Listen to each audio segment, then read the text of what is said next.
Hello, everyone. Welcome to a new series for December where we'll be doing a Regeneration Advent Calendar. Once again, I'm joined, as ever, with Luke.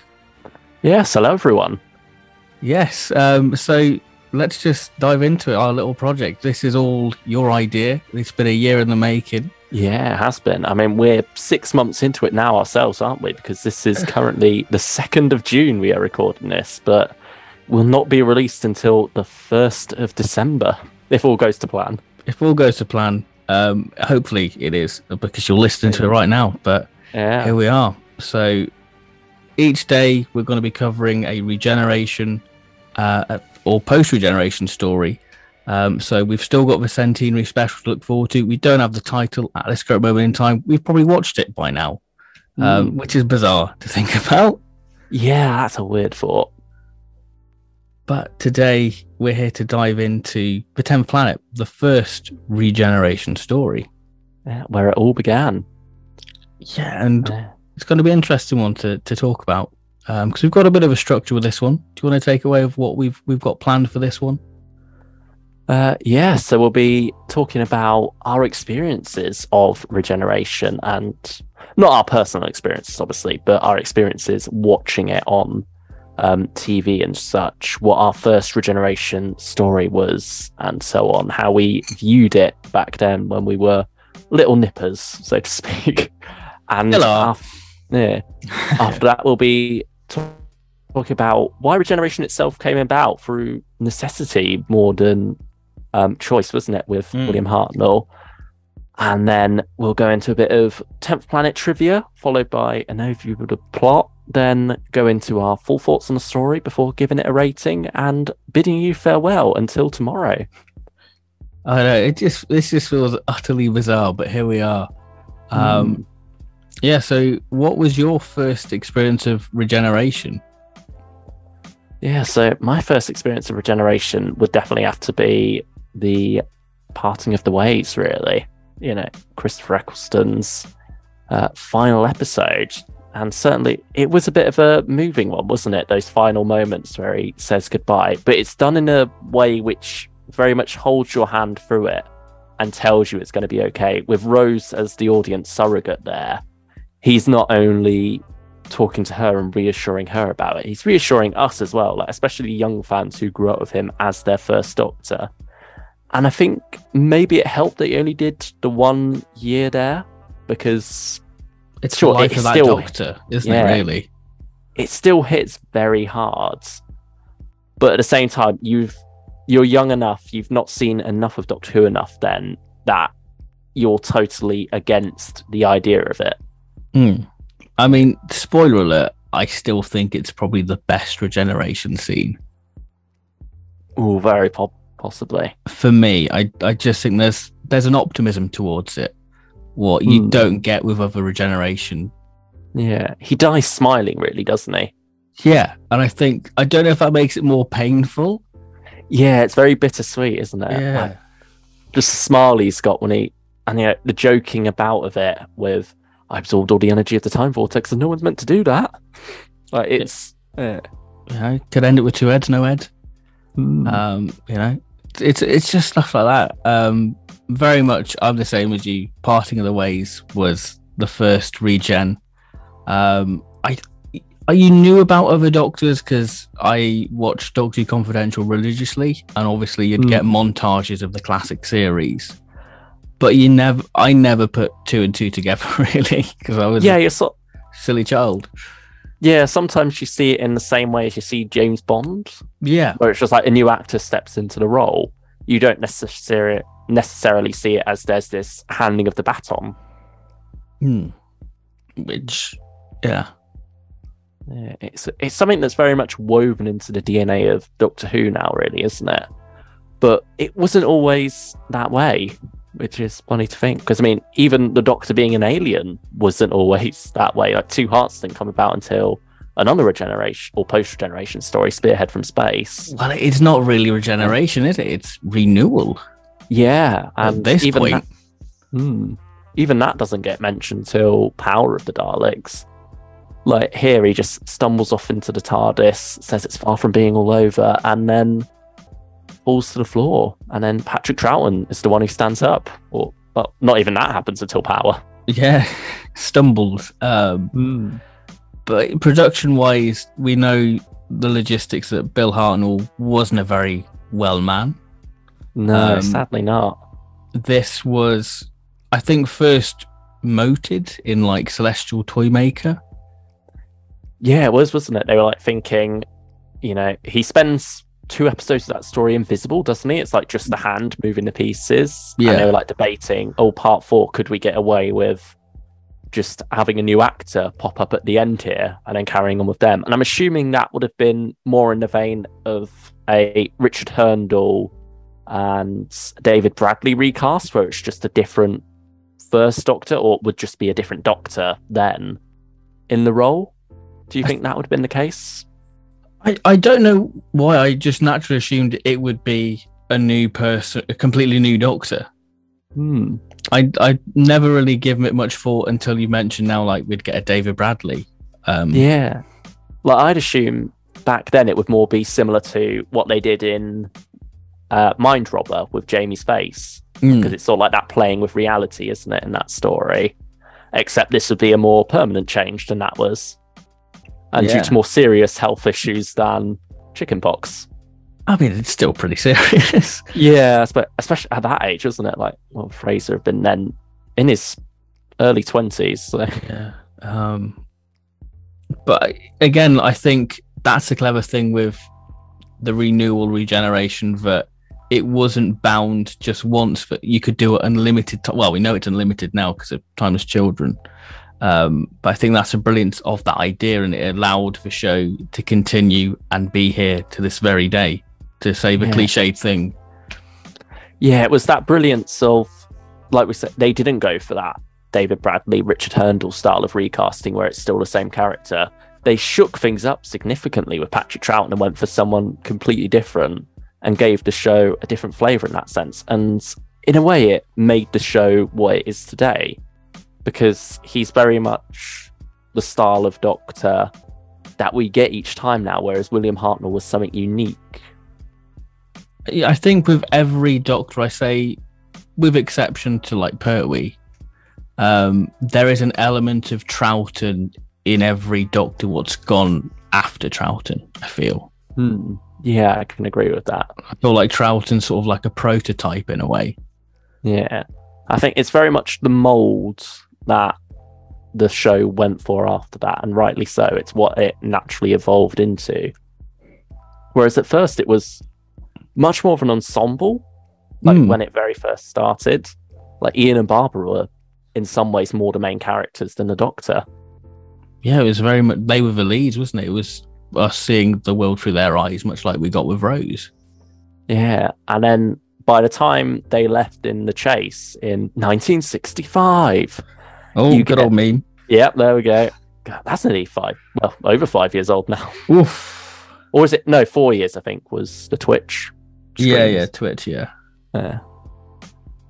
But yeah, so when they went, the Doctor was mostly fully formed then, because at first he's this crotchety old man. He doesn't want to get involved. You know, he's just out for himself a lot of the time. He was happy to leave him behind in the Stone Age almost. But yeah, you sort of see him grow and take on this almost responsibility to fight monsters. And then I think it's probably the moon base where that's really cemented this idea of some corners of the universe have bred the most terrible things and they must be fought. That's when that mission statement really comes to life, whereas before that it was a bit more fun exploration.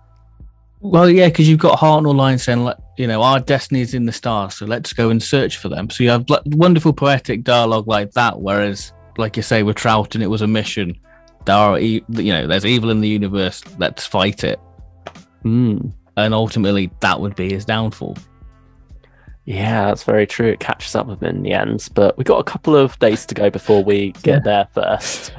Yeah, so I suppose, I mean, there was a couple of other actors they considered, wasn't there? But I think Patrick Troughton was always the clear choice. He was the one that had William Hartnell's seal of approval, really. I think Brian Blessed was rumoured. I don't know if he was first or second, but I know Brian Blessed was in the mix for one of them. Wow. Yeah. That's a bizarre thought of an alternative timeline. Yeah, imagine that multi-Doctor story. Wow. Instead, he's Omega, so swings and roundabouts. Yeah, but I suppose, shall we get into some 10th Planet trivia now? Go on. What bit of trivia have you got? I mean, obviously, Part 4 is not in the archives still, sadly. We've only got. Yeah, I know. It's shocking. Damn. Well, it might be by the time this comes out. We'll have to re-record it. Oh, damn. Yeah, who knows? All Private collectors. I mean, sadly, we can fairly certainly say that by the time this comes out, it still won't be in the archives. But luckily, I think it's thanks to Blue Peter, the Regenerations clip itself exists. Yes, yeah.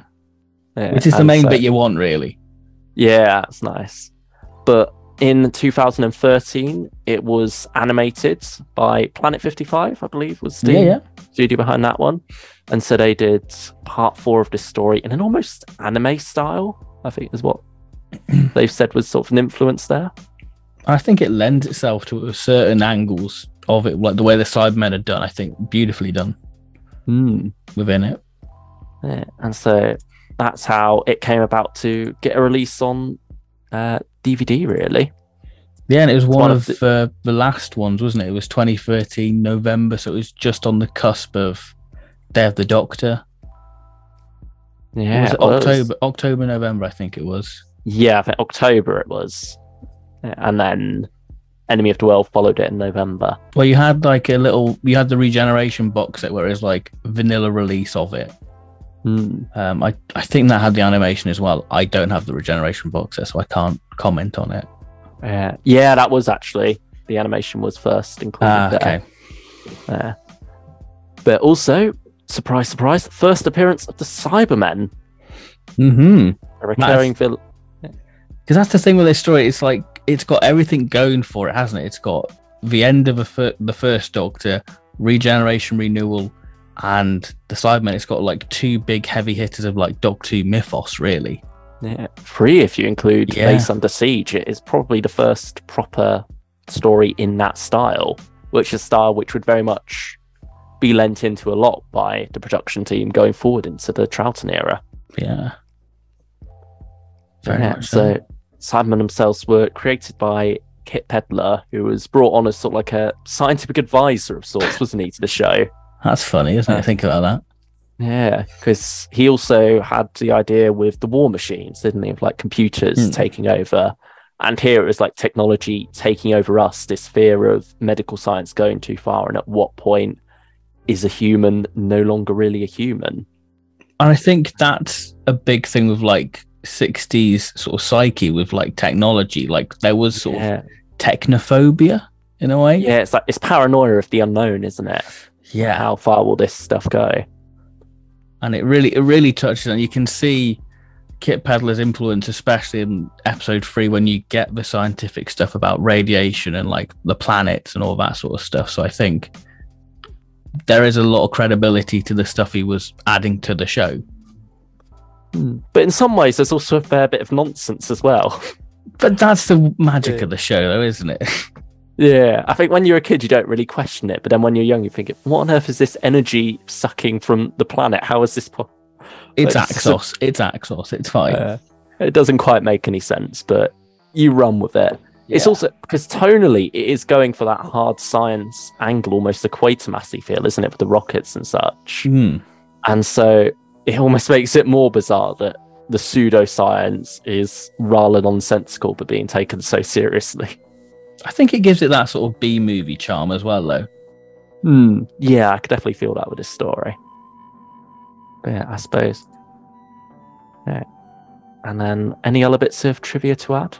I'm sure there's loads of little... I mean, I guess the costume of one of the space people was used for Bosk, one of the bounty hunters in Star Wars, so, little crossover there. Yeah, that is very true. And also, said actor in the spacesuit was one of the first black men to be cast in a prominent role in Doctor Who, really. Yeah, and I read his Wikipedia page, but it only accept roles what were pushing forward that type of thing, really. But it wasn't degrading for him to do. So I think that was all power to him. I mean, Earl Cameron, is it, or something like that? Yeah, that's it. Yeah, and being an astronaut is quite a huge thing. Like, when you think back to how every kid probably wanted to be an astronaut at the time, like the space race was huge back in the 60s. Like, they hadn't quite reached the moon yet. So 3 years off, isn't it? Yeah. So seeing a black man in a spacesuit orbiting around the Earth must have been huge back then. That's inspiring stuff, really. Yeah. And I mean, certainly the representation can get a lot better, and thankfully has gotten better as time's gone on. But I think it's still important to note that at this time, that was a good step forward. Absolutely. Yeah, I suppose with that said, shall we dive into the plot now? Yeah, let's do that. Yeah, I mean, do you want to do part one, or shall I do part one? I'll do part one. I'll kick it off. Yeah, you get us running. I'll try. This is where I test myself to try and narrow it down what happens in each episode. So part one, we're in the South Pole, I think. Yeah, South Pole. One of the few stories to open up. One of the few Hartnell stories, or maybe the only Hartnell story that opens up like not with the TARDIS team.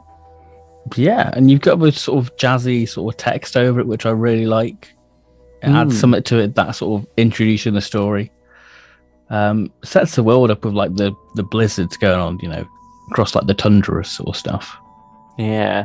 So I suppose one last bit of trivia would be that we've sort of changed production teams fairly recently, haven't we?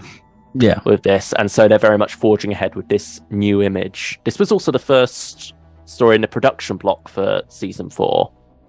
The Smugglers was done just after the War Machines and then held over for transmission alongside 10th Planet. And so now we've got new producer, new script editor, I believe, as well in the hot seat, so to speak. And so they're very much pushing this new style here with this Base Under Siege. But yeah, continue. So we've got, is it Snowcap? Is it something like that? The base is called. Yeah, Snowcap 4, I think. Snowcap 4. So it's like a little observatory type thing. You've got this sort of rocket, which is Zeus 6, is it? Yeah, Zeus 5. It's Zeus something. Zeus number. Yeah, Roman numeral summit. And you have some lovely sort of American and Italian soldiers just having a good old time when they see a blue hut arrive, and a woman is spotted. Which, Mamma mia, Valencio! It really plays into that. Let's play some stereotypical Italian stuff. Come on, we've got our international, probably one of our first international crews of Doctor Who. That's something else the 60s quite likes with the moon base. Yeah, the next Cyberman story really pushes that, I think. They've even got like little badges with the national flag on, which is a nice little touch in the moon base. Yeah. But they note, so they get brought down to the base and they meet, good old General Cutler, and they notice things aren't going well for the old Zeus rocket, as a mysterious energy is being drained from the ship, and this planet appears. Yeah, a planet which the Doctor predicts will look similar to Earth. He sort of like gives one of the... Is it Barclay? Yeah, that's it. He very much takes on the Doctor role in part 3 anyway. So a spaceship arrives and we get our first glimpse of the Cybermen. Yeah, so off in the distance in the snow, isn't it? It's greatly done. Yeah. Just that reveal, that is a really good cliffhanger. And then our Italian soldier gets killed off, doesn't he? Mamma mia! Yeah, he gets like the chop, isn't it? The cyber chop. Yeah, he doesn't get the attack on the head, what most people do in the story. Yeah. So like the soldiers are up looking at the TARDIS, aren't they? Cybermen come along, steal their robes. Some more soldiers come up to check on them. Turn around, boom, hood gets flipped down. You get the full reveal, and then finally there's that great shot where you see the human hand. You can't quite tell on black and white sometimes, can you? No, you can't. Yeah, like I didn't really realize that they had human hands until quite a bit later. But yeah, you could, once you know it, you do see it, and then you see that pan up to reveal the shot. End of part 1, you get like the little computery text going across, don't you? I mean, I don't know if this happens for you, but I feel like there's a bit of a Mandela effect with this one. But I always thought like that Cyberman music was first introduced in Tomb. But it was it's way very back much most popular for that. Yeah. And now you watch like Moonbase and 10th Planet, like it was there from the start. Like I just think it's become synonymous with Tomb. Yeah. I mean, some of it was even in the War Machines, I believe. Or actually, even going back to Edge of Destruction, it has like that. They're reusing elements already. Yeah. But it fits them so well. Like it was stock music, so it would have been in other shows even before that, I imagine. But we only care about the Dog 2 bit. Yeah, and it's so synonymous with the Cybermen at this point. It feels. It is very much their theme, isn't it? It's It felt weird watching the Web of Fear during episode 4. Their theme comes on. Covent Garden. Yeah, when the Yeti attack. But which is why, funnily enough, we're skipping way forward here to 2017 during the trailer for the Empress of Mars. They used the new series Cyberman theme for that, for the Ice Warriors. And I remember a lot of people were complaining about that, saying this is a Cyberman theme, this is an Ice Warriors story, what are you doing with this trailer? But I sort of liked it as that nice little, it probably wasn't a deliberate callback, but it felt like a callback to that idea that this music that's synonymous with the Cybermen does get used for other monsters. No, but it's like, it's a cool bit of music to use it. Fine. Yeah, and if it fits the trailer, why not? Yeah. Yeah, so I guess part 2 now, we open up where we've left off. They're panicking about the men in the shuttle. It's not looking too good for them at this point. The Doctor's trying to get the General's attention, and then down come the Cybermen back up in their hoods. They're mistaken for the soldiers at first, and then suddenly they're in the base. A soldier goes to attack them, but he's shot down by this mysterious ray gun, isn't it? And they don't use the negative effect for this one, do they? No, it's just like a smoke flash machine on the chest, I think. Yeah. And so the smoke always got me as a child. I think there's something quite horrific about that. The main one would be in Tomb of the Cybermen, Captain's death. I think when the smoke's pumping out of her, that really sends chills as a child. Yeah. But yeah, and so this is when we get like our proper introduction to the Cybermen. Like we've seen them last week, but this week they are introducing themselves formally to the Doctor and the crew of the base with the "We are called Cybermen." I think part 2 is where all the iconic moments are. That's very much the emotions: love, pride, hate, fear. Yeah, that's where that line really is born, isn't it? I think that's why it's the iconic part. Yeah, that's like the clip people always use. I mean, it was the clip Doctor Who itself used in Earthshock. Yeah. When they were talking about... why should I care? Yeah. And, I mean, it's also the first time hearing the Cybermen, isn't it? I'm sure we'll talk about their sing-song voice later on. Yeah, it's certainly an interesting one. Yeah, so they sort of introduce themselves, explain they've got no emotions and they come from Earth's twin planet, which drifted away a long time ago, but is now coming back and is absorbing the energy of Earth. And so Ben goes for the dead soldier's gun, picks it up to sort of tackle the Cybermen with, but they just take it off him, bend it like a twig, and then lock him up, don't they? Yeah. But he has a genius plan of escaping once they lock him up. Yeah. Meanwhile, the technicians, they're all still trying to get the... General Cutler's also been knocked out by this point as well, hasn't he? Yeah. Because he's like resisting them. And then the rest of the technicians want to get the 2 astronauts in the rocket down, but the Cybermen say, it's useless, there's no point, you're not going to do it. And I think that's an interesting perspective to Cybermen in this story, where they've got no emotions, but they're not evil. Mm-hmm. And I think no other story has really got that as such, because they're happy for them to do it. Like the Cyberman leader says, if you wish to bring them down, I have no if you wish to contact them, I have no objections. But the Cyberman's like, why are you wasting your resources on this? It's hopeless. But then they're like quite human spirits. They're quite wasteful in it, because they kill a fair few humans. Like, well, they could have converted them. Yeah. It's sort of like the plot armor, isn't it? For Ben, where the soldier charges at nameless soldier, the red shirt charges at him. He gets killed for the shock value. Ben does it. We can't kill him. He's the main character, so we'll bend the gun instead. Yeah, locked up. I mean, maybe because the soldier was trained, they thought, he's in with a chance. Ben, he's not a soldier. I mean, he's a military man in a way. He's a Navy man. True. Yeah, true. But they don't. He's not in uniform. The Cybermen don't quite click that. Okay, all right. Maybe that's the logic behind leaving him alive. Very logical. There we go. It is logical. Oh, we're skipping forward a bit there with Cyberman voices. It's fine. Yeah.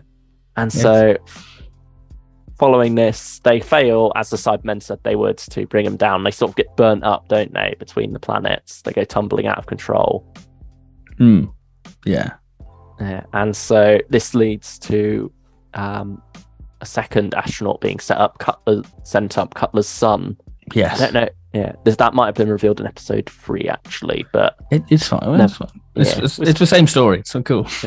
Yeah. So speaking of Cutler himself, he gets this interesting shot where he wakes up and then the camera pans out and it's like the crotch shot of the Cyberman.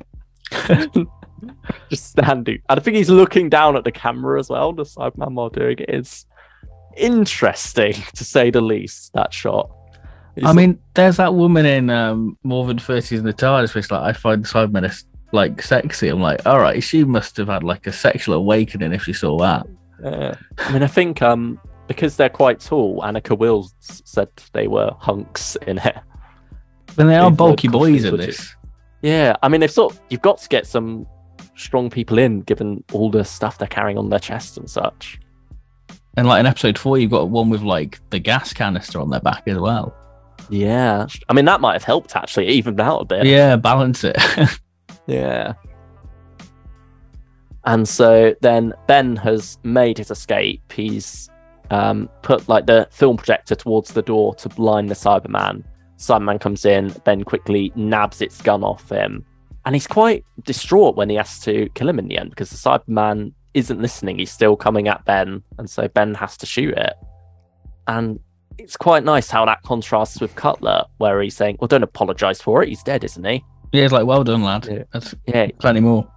Yeah, you see like the callousness of it, and you see why Ben is the better man. And you're not sure at this point whether that's thanks to his experiences with the Doctor, because that's still quite early on for him. Yeah, this is like their second story, really, like officially. Second story as companions, sort of travelling with her. Yeah, and so Ben then sneaks into the control room with the gun, hands it to Cutler. Cutler sort of cuts the remaining Cybermen down. The Doctor's not too happy about that. He says, we could have learned a great deal from them. And Cutler's replies, we could have lost a very great deal too. And so then that's sort of like the end of the Cybermen for a while, isn't it? Until is it sort of end of episode 2 where we get the reappear of like a cyber fleet coming towards them? Yeah, not long after that. Yeah, the cliffhanger, which is quite a strong cliffhanger, really, where they say, there's hundreds of them. Hundreds of what? Spaceships, sir. Information. And then you get like just a screen and there's quite a lot of dots coming towards Earth. And then the credits start rolling. I always say those two cliffhangers are probably the strongest. I feel like episode 3 is a weak cliffhanger compared to the other two. Yeah, you'll be getting around to that soon enough yourself. Do you want to take it away with episode 3 now? Yeah, episode 3 is a Doctor-like one, as the Doctor is apparently suffering from exhaustion. So he's taken to the crew quarters. Yeah, he says it might have something to do with that other planet, doesn't he? Or he sort of insinuates that maybe something else is going on. Yeah. Which is funny because that wasn't originally part of the script at all. Hartnell collapsed during rehearsals, didn't he? So they had to hastily rewrite it and give him a week off. Well, he does have a body double in episode 1 when they get out of the TARDIS as well. So, and I think that's because he wasn't a fan of the snow going about. He didn't really want to be messing around in that, so he manner standards. Yeah, I mean, it's similar in Dalek's Master Plan, where you have Stephen and Sarah, doing the jumping up and down thing for that weird space travel thing, but the Doctor, William Hartnell, didn't want to do that. So after that, we have General Cutler wanting to use the Z bomb, which is, I guess, like a nuclear warhead. So it's very much meant to be untested as well, isn't it? Yeah, because he wants to get his son back. I think that's Zeus 5, the little spaceship he's on. So he's trying to get permission from, I think, Winger or something like that. To say, he's like the United Nations head, isn't he? Yeah, to try and get any permission to deal with the Cybermen. So they start priming that, but the Cybermen are back in full force, but they manage to repel them by using their own weapons. It's like that scene that you mentioned was shown on BBC today of Rise of the Cybermen. Rise of the Cybermen, yeah, and that's their only appearance in Part 3. Really, it's quite a light one for them. But there is that sort of urgency and that sort of looming presence that they're on their way to strike again. Yeah. It's more human conflict that's in the foreground. Yeah.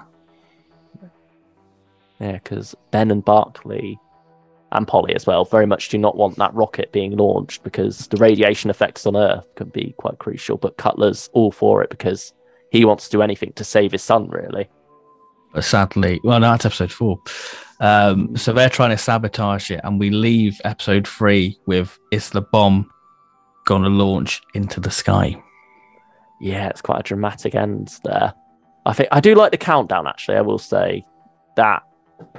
Yeah, I think all 3 cliffhangers for me are solid ones because you have that countdown towards the rocket launch, which really does rack up the tension. It's a nice long shot as you're panning over all the characters' reactions during that countdown.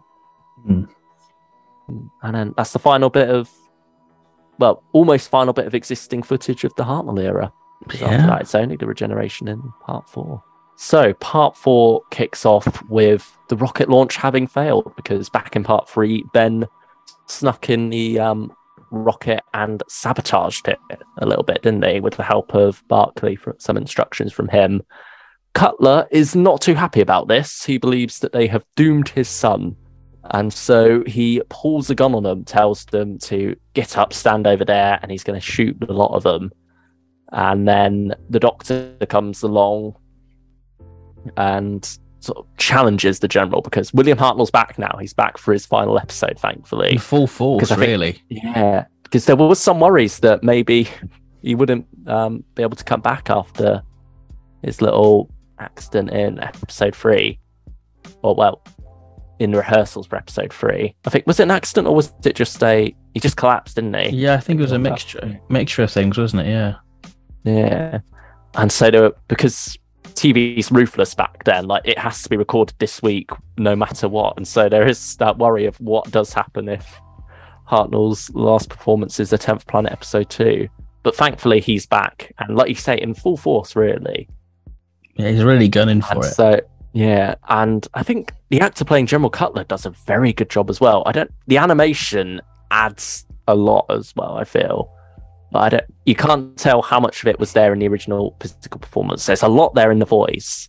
Yeah. But I think the animation, the way the eyes are shaking, the facial expressions, it really is quite a powerful image. He is ready to shoot a lot of them. And then, meanwhile, a technician has noticed that a Cyberman ship is coming down, and you sort of get him constantly saying in the background, "Sir, the Cybermen have landed. Sir, the Cybermen are coming into the base," stuff like this. But Cutler is too enraged; he doesn't care. And then the Cybermen enter the room. He shoots at them, but no effect. The bullets just bounce off, and Cutler is killed off quite dramatically by the Cybermen. And so this is sort of our second party of Cybermen, really. And there's sort of a cycle, isn't there, with this story? Part 1, Cybermen lie.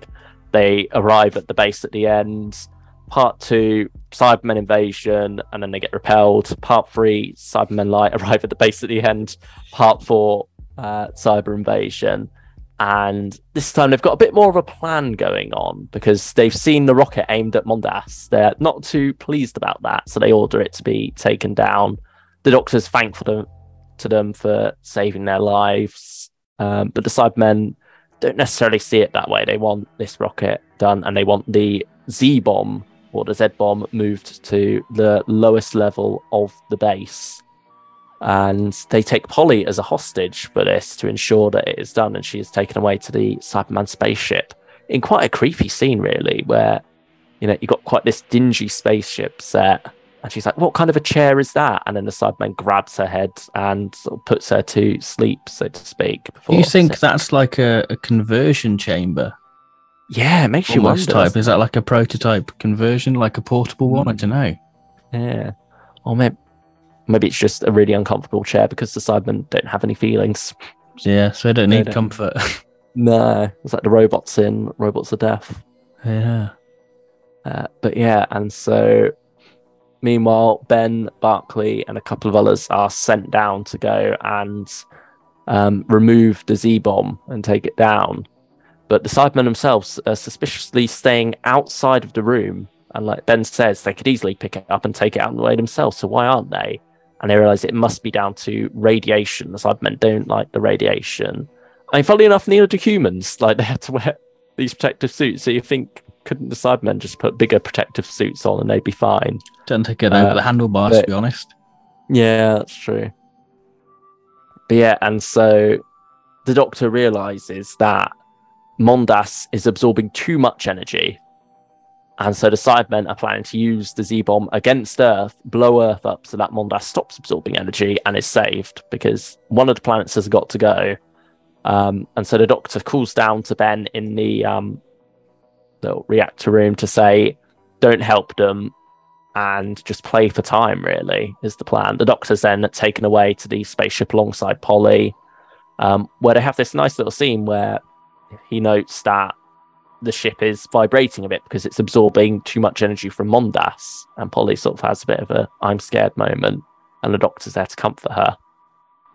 Meanwhile, Ben again takes the action hero role here, really, doesn't he? He's very much the star of this story, I would say, Ben. Yeah, he truly is. It's probably one of his best stories, I'd say. Maybe alongside War Machines, I think. Well, in terms of existing ones, absolutely. Yeah, definitely. But, and so from there, they get the fuel rods out the reactor and use them against the Cybermen to take back the base, really. They nick the guns off them again and drive them out once more. But the Cybermen are all over the planet at this point. Which I forget about. I forget that there's that Earth invasion-ness to that story. Yeah, and it's quite an international invasion as well, isn't it? Because like usually we don't quite get that sense of scale. It's just a part of England being invaded or just London. Yeah, it's just one location.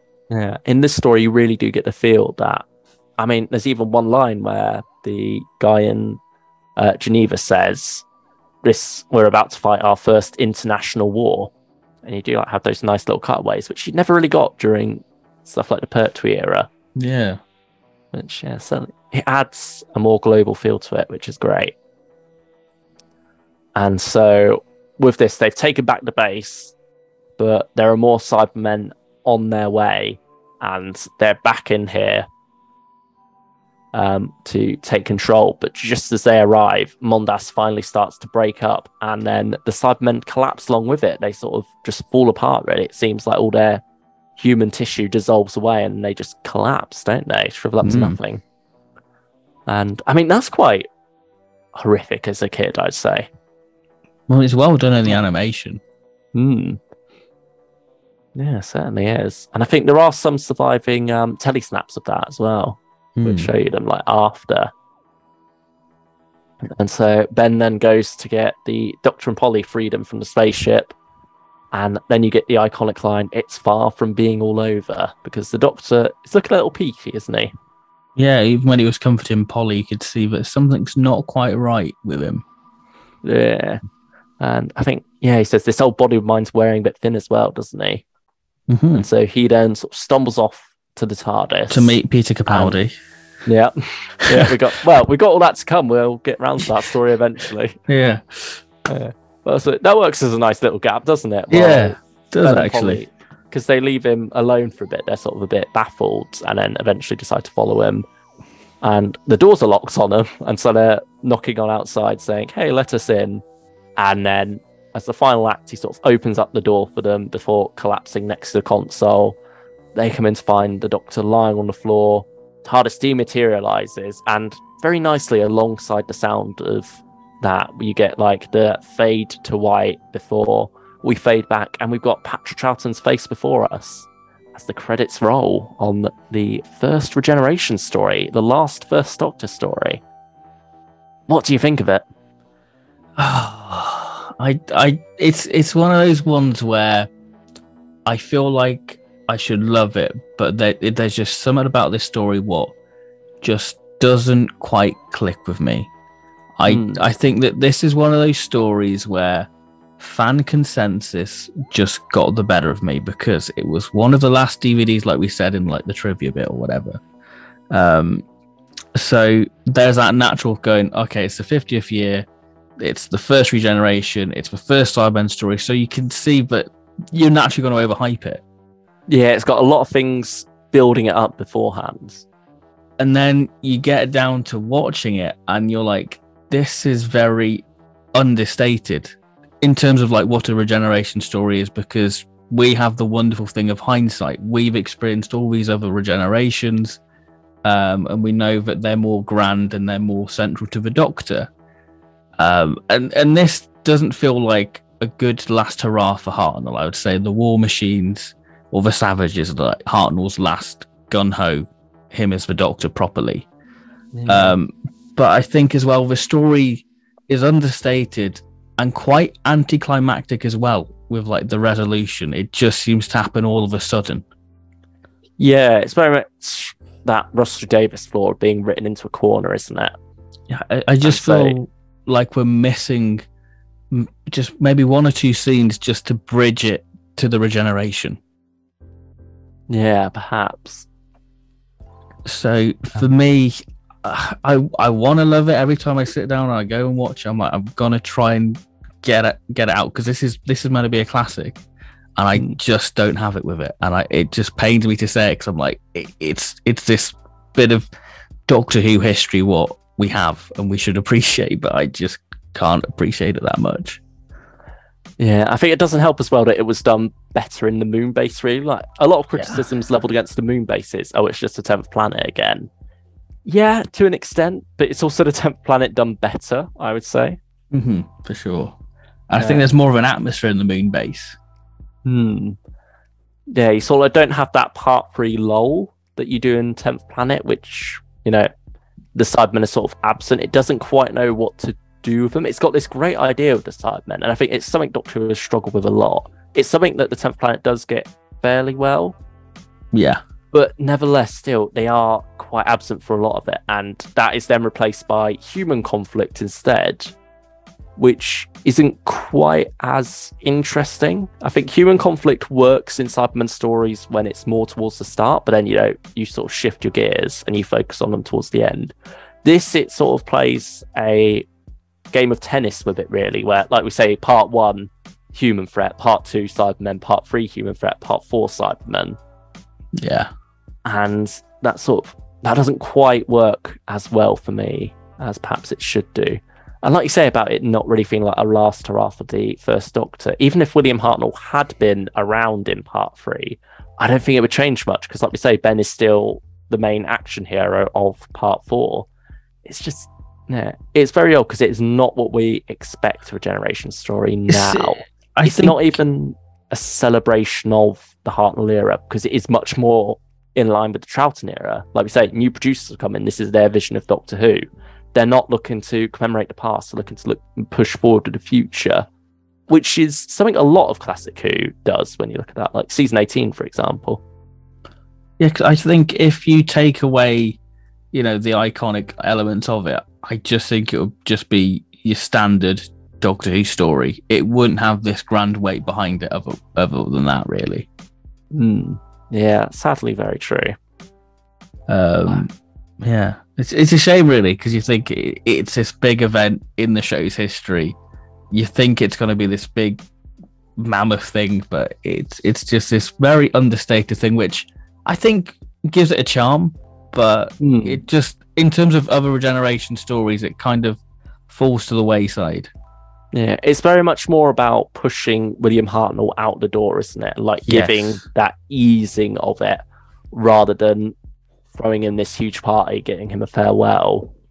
That's not really the purpose of this. And I mean, with it's similar to Dodo, for example, getting written out. Not as bad as that, thankfully. But at the same time, I think 62, especially around this time, was more interested in the new than saying goodbye to the old. And in a way, you can see why, because often new things do draw in more viewing figures, don't they? Whereas the old that's been around for a while doesn't. So it sort of had its time. We finished playing with this toy now. Let's put it down and start playing with the new toy. I think the Cybermen are a brilliant new toy for the show. Yeah, they come at the right time when they are looking for something to replace the Daleks. Like, you can see the War Machines were trying to be similar, but they were too similar. The Cybermen are something totally different, and that's why they work as somewhat of a replacement for the Daleks in this time, because they are something totally separate. They don't feel like they're trying to replace the Daleks, and that's why they can. And I think they're pretty much there from day one. They're well realized. You get episode 2, you get everything, what the fundamentals of what a Cyberman is. Yeah, they're not overly complicated. It's an easy concept to grasp, isn't it? Yeah, for sure. Yeah. And so that's why they were brought back so quickly, because the moon base is only 14 weeks on from this, back in the 60s.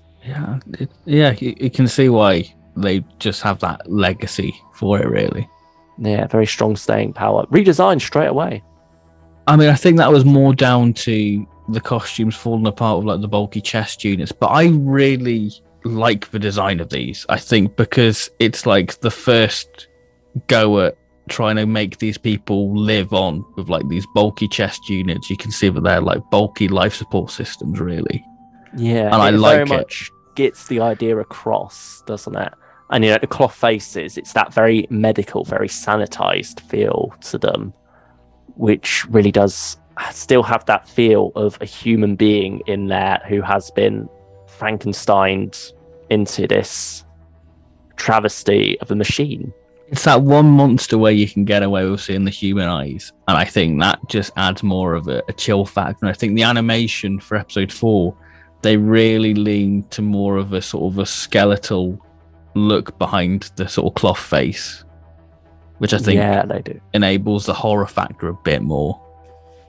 Yeah, I think like when you have the more metal solid face, it's harder to imagine what's under there, isn't it? You can just imagine that more being wires and circuitry and stuff, more robotic.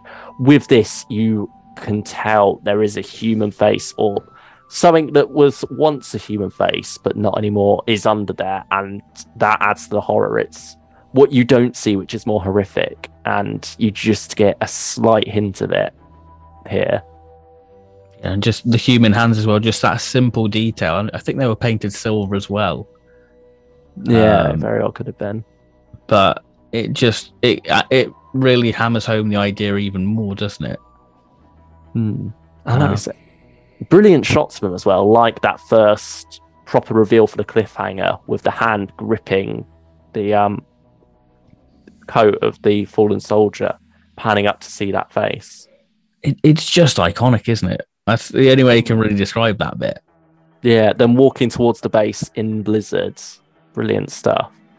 I think probably the first 2 parts are where this episode is at where the story is at its strongest. I think part 3 is probably where it's at its weakest, especially when the Cybermen just sort of attack and then are shot down. It just, they lose all credibility what they had in episode 2, doesn't it? It just lessens their fear factor. Yeah. It almost feels like maybe they got them into the base too soon. But yeah. I suppose in terms of Base Under Siege, this isn't as Base Under Siege as I would have remembered it. Because when you think about all those classic things of, they're trying to break in and such. There's no real breaking in. They're just there. No, they just sort of come in and then get killed. And then another lot come in and get killed.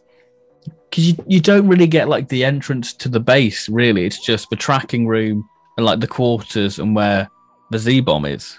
Yeah. I mean, you do have it in part 1. It's that ladder going down, and I can see why they didn't want to do that with the Cybermen, because they would not have worked coming down that ladder. Maybe just like the boot, like the illusion that there's a boot coming down, maybe. I don't know. Yeah, I suppose you could have got away with that. And then just like them at the end of it. But no, it is more like that door at the top of the set, really, isn't it? Yeah, like the sort of flappy doors. Mm. And I mean, it works quite nicely when they're in their cloaks. We as an audience know they're there. And I think that's a brilliant reveal in part 4 as well, when the lights go out because they're getting the stuff back in. The lights come on, and then the Cybermen are just there, appearing out of the dark. That is quite horrific. Yeah, it's great. Yeah. I mean, I suppose, have you got any last thoughts on 10th Planet before we give it a rating? Like we say, Ben, great addition within it. I think that he's really the star. I think Barclay takes on very much a doctor role in part 3. Nice little reference to Jodrell Bank as well. In part 1, I'm like, oh, they're using it. Yeah, they're using it for like tracking, aren't they? Because I forget about the UN stuff within this story. I'm like, oh, but like you just remember the base stuff, don't you? And the Cybermen, you forget all that UN sort of stuff side of it. Yeah, you have that nice moment where he's like, there's spaceships coming down all over the planet. Who are you? And then the Cybermen's like, I am taking over. Yeah, I think it has its moments of greatness, but I feel like it's just a little bit padded. It's still finding its way of what it is. Yeah, it's the base Under Siege format hasn't been refined yet. Like this is their first time really giving it a go, and so it needs a couple more goes before they get it really right. But I think one thing we forgot to mention, we talked about the physical design of the Cybermen, but we've not talked about the voices, like we said.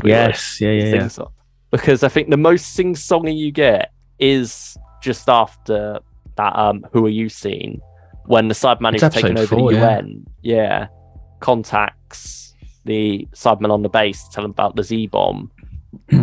And it's like that. We must have time to evacuate. It's where it gets the most sing-songy.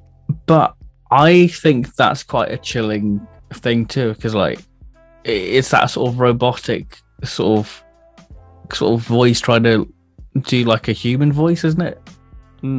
The way that the mouths only open and shut, even though it's still a human mouth, it's not got human lips, and so it just opens, sound comes out and then shuts. They don't always time it quite right, but the intention is there, and most of the time it works really well. But I think it makes it a bit more sinister, really. It's like a broken voice box, isn't it, really? Yeah. You can imagine it being a machine voice box in place where the real one would have been once. Yeah, on the larynx, yeah, for sure. Should we have a little mention about Hartnell, since this is the last story? Yeah, we'll give him a little farewell. He's a tour de force, isn't he? I think episode 4, what bits he's in, he's really gunning for it. He's making the most of his final moments, isn't he? Yeah, which is a bit of a shame that there's no real goodbye for him. It's just lie on the floor, please. I guess that's the same for Tom. But yeah, it just feels like. But even then, he goes out more heroically. Tom does, whereas Hartnell is sort of. Because again, they haven't worked out quite what regeneration is yet. The idea of regeneration being for when the Doctor's life is in mortal danger hasn't even come around yet. That doesn't come along until Planet of the Spiders. Yeah. Where he regenerates because he is dying. Did Mondas upset him, or was it like the body just was a bit frail, or was the Mondas draining his energy as well? Like, it's one of those. Yeah, it's very much left up for interpretation, really, isn't it? And I suppose, like you said about Twice Upon a Time, that sort of comes in and fills that gap and almost gives the first Doctor, the last hurrah, he may be more deserved. Yeah. I mean, yeah, obviously, a couple of weeks before we get around to talking for that. Mm. Yeah, it'd be nice to, when we get to that, to go full circle, really, won't it? Think how far we'll have come, and then we'll only have 2 more to go. That'll be the 22nd, and then Women Who Fell to Earth and Centenary. Yeah, mental, isn't it? Yeah, which you all know the title for. We don't yet. We're still just calling it the Centenary, which must feel bizarre for you guys listening in December. Yeah, or just afterwards, yeah. Yeah. So, ratings, I suppose, now. I feel like everything I've said, I feel like I've been quite harsh, but I feel like my rating's still fairly fair on it. I think I'm going reasonably high with this one. I'm going to stick with a 7. I'm going to go for a 7 as well. Oh, we agree for day 1. Yeah, here we are. How long will the streak continue? Not long, I don't think. No, I think it's going to diverge pretty soon. Oh, yeah, for sure. It's not going to be too huge a divergence, I don't think. But no. I think there will be the odd day where we are different. But for now, we're starting off both 7 out of 10. Solid start for the Regeneration stories. Yeah, I think that's pretty much just done for the 10th planet. That's day 1 done and dusted. Yeah, hope you've enjoyed your advent calendar chockey this morning. Yeah, let us know what you got. We don't even know what advent calendars we've got because, hey, it's June when we're recording it. But yeah, stick around, stay tuned for day 2 where we take a look at Power of the Daleks. Yeah, I imagine these will be scheduled to come out at a certain time of the day, probably, but we don't know which yet. So hopefully 7 o'clock. I think that'd be a nice time. 7 o'clock. 7 o'clock. Yeah, that'd probably be the time to aim for. So yeah, join us tomorrow. Same TARDIS time, same TARDIS channel. Oh yes. Yeah, but that's another thing I want to mention. Oh, go for it. Hartnell's last line. Keep warm. How beautiful is that? Okay, That's like especially that. It's a nice running theme throughout the story, like, like toast, my dear, keep warm. I like it. It's a good way. So yeah, keep warm, everybody.